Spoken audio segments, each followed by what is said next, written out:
Hello, my beautiful friends. I'm still at it trying to figure this out. But I did my journal work tonight and I wanted to talk about it. So, this is my journal right now. And remember, I have a million journals, but this is what I'm writing in right now. Um, I am not a huge fan of sort of the language that they use in this community, in the spiritual community, because I'm not a huge fan of keeping people sick.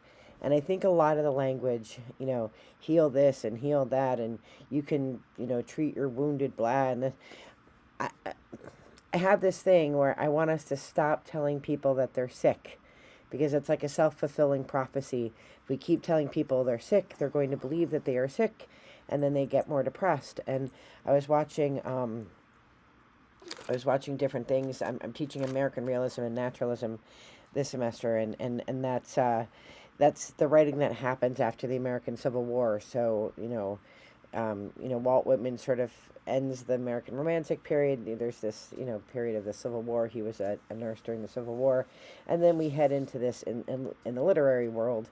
Very realistic writing, like here's the scoop, here's the shit, here's how it's going, and it's all about poverty and the downside of the American Revolution, the tenements in New York, and just this very realistic look at the human condition in America.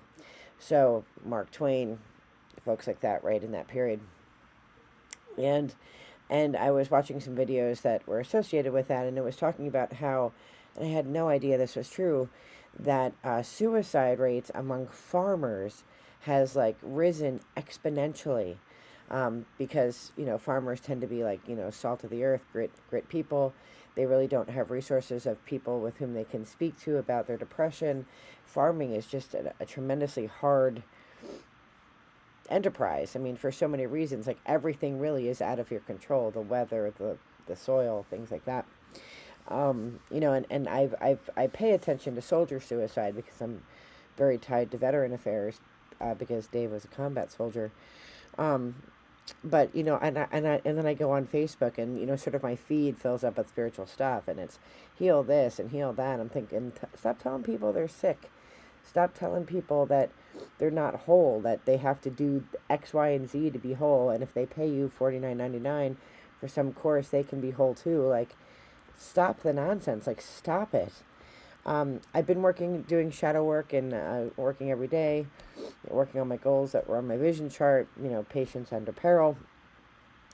And so I was journaling and doing this shadow work, and I will say that from my card reading and my stones yesterday, what I was looking at was like, why do I have to be so perfect all the time? And that is a criticism I have of myself, and a criticism other people have had at me. Nobody will play Scrabble with me because I have to win. I don't consider myself very competitive.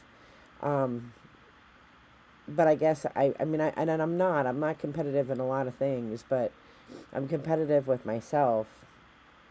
I'm like, why is that? Like, why is that? So I, thought about it, and I thought, when I was young, I played the clarinet and the piano as a child. And when I was learning piano, I was first. When I would learn piano and I would make a mistake, my parents would be like, "You messed that up. You made a mistake." And they would do it every single time. And so there was never space. And I love my parents. This isn't like, I hate my parents, and this is why I this and that, but it's not that. This is just how they were raised, and it's not a comment on them, but it is a comment on how I was raised. Like, every single mistake was called out, and it was like, it wasn't called out in a like get better way. It was like, how could you make such a stupid mistake? And I don't know, Mary had a little lamb. How could you make a mistake? There wasn't space or time to learn anything. It had to be perfect right from the gate. The same thing happened when I took up the clarinet. I took up the clarinet in the 4th grade. I was playing it for one day exactly. I brought it home. I think I was probably learning the scale, and I had messed up, and I could hear from downstairs, "You got that wrong. You got that wrong. That's wrong." And it made me not want to practice at home, because I didn't want every single error screamed out at me from, throughout the house. I remember when I learned pipes, I would practice my pipes at school, because my high school had a bagpipe band. That's how I got into it. I would practice at school, and I would only ever play at home if I had perfected a piece. The first piece that I played at home was Amazing Grace. And I wouldn't play at home unless I had already learned the tune, because I didn't want to be called out on it. And I thought to myself, I'm not about, healing this inner trauma or inner child. Like, I don't like the words that we use, but there is some truth to that. There is some truth to that sort of thing. Like, I have to be perfect right out of the gate, because growing up, it was always like, I just never had space to get messy. I never had space to get it wrong. I never had space I'd always had to be perfect all of the time. So even with this technology, like, I was so frustrated yesterday because it wasn't perfect. It wasn't perfect, and I didn't know what I was doing, and I was sort of, I have amazing labs on all three of the campuses that I have an office at, and I could use those at every time. But when I created this channel, I made the conscious effort, or the conscious decision, not to be perfect, because I know that is part of who I am. And so as I was, thinking about this setup and everything, and then I recorded yesterday, it was all tinny, and I'm like, what the hell? Like, what did I do wrong? I actually have no idea if it's even recording right now, because there's not a way to test it. I thought, you know what? Chill. It is going to be what's going to be. You're going to grow. You're going to grow with your followers. They're going to learn. They're going to see you imperfect. And you know what? It's okay. It's okay. It's okay for you not to be perfect out of the gate. It is okay for you to take the time to learn the software, because then you'll be able to share it with them when they're learning it. I'm at a real advantage that I have a team of people who set this kind of stuff up for me in the very, very fancy labs that I have access to.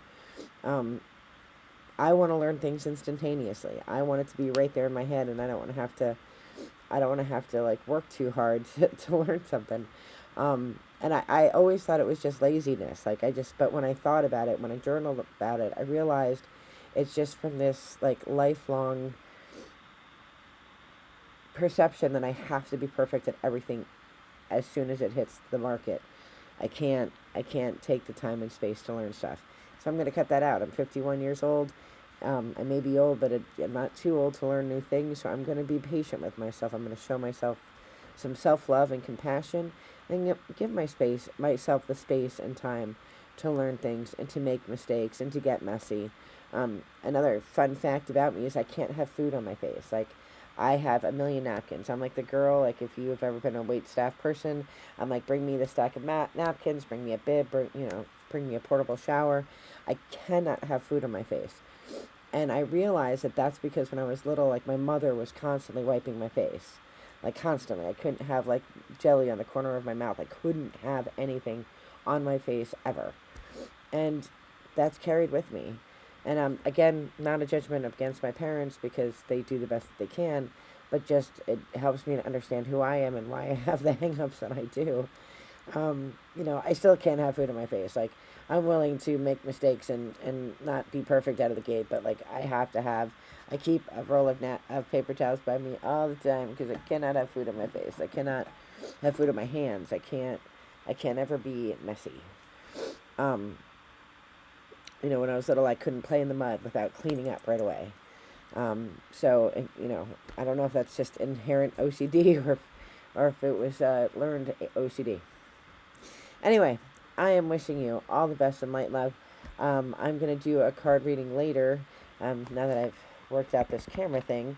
Thank you for the feedback. I think Megan and Hestra, maybe Katie, said, like, the background's nice, but they'd rather see the stuff, so here's the stuff.